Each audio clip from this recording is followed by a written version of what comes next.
반갑습니다. 약사 바른약입니다. 오늘은 신장결석, 요로결석에 대해서 알아보고 결석이 잘 생기는 분들을 위한 팁들을 알아보겠습니다. 결석은 수분 섭취 부족에 의해 정말 쉽게 발생합니다. 여름과 겨울 중 여름에 결석 환자가 급증합니다. 사진을 보더라도 8월 달에 기하급수적으로 결석 환자가 증가하죠. 가만히 있어도 땀이 몸에서 줄줄 나오고 수분이 증발하는데 몸속에 있던 결석 성분들이 응축하여 결석이 됩니다. 그래서 돌이 생기지 않게 충분량의 수분을 섭취해 주셔야 합니다. 또한 남자와 여자 중 남자분들이 결석이 더 잘생깁니다. 거의 2배 정도 차이가 나는 것 같습니다. 결석의 대부분은 칼슘 옥살레이트로 결석이 많이 생기는 분들, 의외로 칼슘 섭취가 적은 분들이 자주 걸립니다. 최대 80%가 여기에 해당하므로 결석의 대부분을 칼슘 옥살산이라고 할 수 있습니다. 그 외에는 요산이나 스트로바이트, 기타 등등이 있습니다. 칼슘 결석은 칼슘을 너무 많이 먹어도 당연하게도 걸릴 수 있지만 반대로 칼슘이 적어도 걸립니다. 지금 걸리는 칼슘 결석의 대부분은 칼슘 섭취 부족에서 오는 칼슘 결석이라고 보시면 됩니다. 남자 여자 따질 것 없이 하루 700mg 이상의 칼슘을 섭취해야 하지만 실제로는 우리나라 사람들 대부분 500mg 미만으로 섭취하고 있습니다. 칼슘은 정말 음식에서도 흔하고 쉽게 섭취할 수 있음에도 불구하고 예전과 다르게 과일과 채소들에서 그리고 고기에서도 칼슘을 쉽게 섭취할 수 없게 됐습니다. 다 비료를 써서 미네랄들이 부족해서 그렇습니다. 기술의 발전이지만 미네랄들은 어쩔 수 없습니다. 이걸 이해하려면 몸을 장과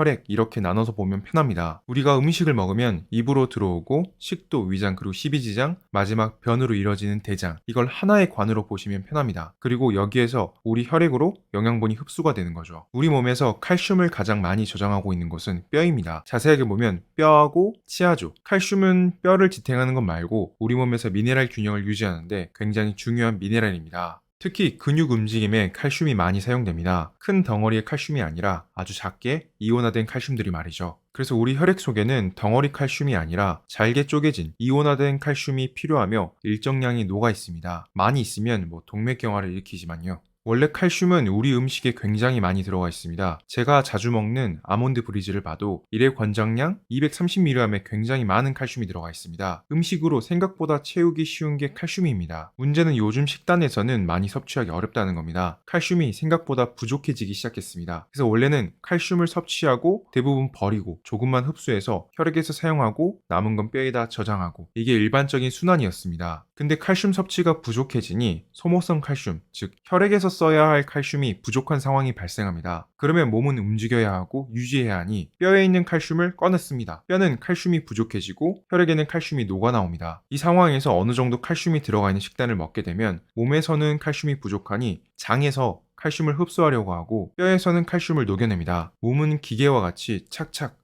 칼슘이 부족하니 1.2kg만큼 몸에 넣고 남은 걸 변으로 버려라. 이게 완벽하게 되지는 않습니다. 쑥 들어왔다가 나가고 어느 정도 오차가 존재하고 시차가 존재합니다. 이렇게 되면 혈액 관점에서는 이게 무슨 일이야? 왜 혈액에 칼슘이 갑자기 이렇게 넘쳐나? 하면서 문제가 됩니다. 혈액으로 들어온 미네랄은 어찌 보면 물에 녹아있는 걸로 이해하시면 편한데 이걸 버리는 곳이 바로 소변이죠. 문제는 여기서도 칼슘을 흡수합니다. 그래서 2중, 3중으로 칼슘이 응축됩니다. 그래서 소변으로 칼슘이 농축된 애들이 가는데 여기서 수분이 빠지면서 칼슘이 돌이 되기 굉장히 쉬운 환경이 됩니다. 그래서 이렇게 칼슘이 부족해도 칼슘 결석이 잘 생기게 됩니다. 칼슘을 초과해서 많이 먹는 건 굉장히 어려우니 적정량의 칼슘을 채워주셔야 칼슘 결석이 덜 생깁니다. 그래서 도대체 어찌하란 말이냐? 어디에 맞춰야 하냐 말장난하는 것도 아니고가 되는 거죠. 그래서 정확하게 정해서 알려드리면 음식을 제외하고 칼슘 섭취는 하루 200에서 300mg 정도로 생각하시면 됩니다. 음식에서 하루 700mg의 칼슘 섭취가 필요합니다. 그렇지만 정말 대부분의 분들이 칼슘 섭취량이 400에서 500mg으로 부족한 상황이고 대부분 여기에 해당합니다. 그래서 안전 용량으로 하루 300mg 내외의 칼슘만 보충하시면 칼슘 결핍에 의한 결석을 예방할 수가 있고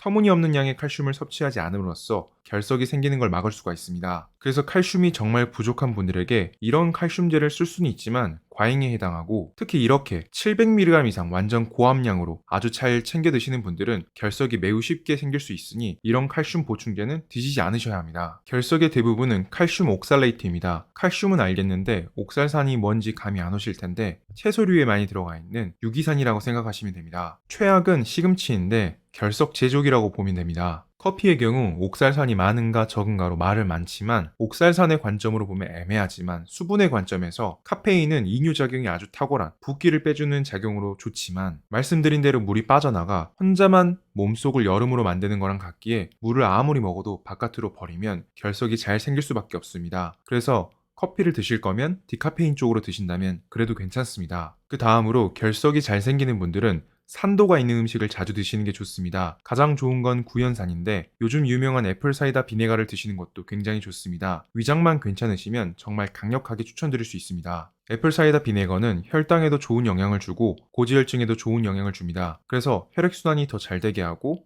노폐물을 빠져나가게 하죠. 담즙에도 영향을 주기 때문에 전체적으로 칼슘 결석부터 담즙 결석까지 커버할 수 있습니다. 비네가는 한국말로 하면 식초에 해당하기 때문에 위장이 약하신 분들, 역류성 식도염이 있는 분들은 안 드시는 것만 못하니 조심하셔야 합니다. 다음으로 결석에 도움을 주는 영양소는 마그네슘입니다. 마그네슘과 칼슘은 몸에서 균형을 이루고 있습니다. 칼슘과 마그네슘 2대1 비율로 있을 때 가장 이상적입니다. 우리 식단에 칼슘이 다소 부족하다고 말씀드렸습니다. 우리가 700mg의 칼슘을 하루 섭취해야 하는데 우리 현대 식단으로 500mg 정도만 섭취하고 있죠. 그래서 하루 200에서 300mg 정도의 칼슘이 추가적으로 필요합니다. 마그네슘은 그런데 부족이 아니라 그냥 결핍이라고 보시는 게 맞습니다. 마그네슘이 풍부한 음식을 삼성병원에서 제공한 그림으로 보겠습니다. 아몬드가 마그네슘이 많습니다. 여기까지는 다들 이해할 겁니다. 견과류에 마그네슘 하루 8알 정도 몸에 좋지. 그래. 콩에도 마그네슘이 많이 들어가 있어 다들 이해합니다. 그런데 마그네슘이 많이 포함된 이런 음식들을 보면 결석을 쉽게 일으키는 옥살산이 많이 들어가 있습니다. 옥살산이 많이 들어간 음식을 보면 스피나치, 즉 시금치가 970mg이 들어가 있습니다. 그리고 아몬드는 배신의 아몬드죠. 469mg이 들어가 있습니다. 피해야 하는 음식을 보면 한 서빙당 옥살산을 보면 한 서빙은 한 줌이라고 보시면 됩니다. 시금치와 비교했을 때 아몬드 이 녀석의 함량이 결코 낮지 않습니다.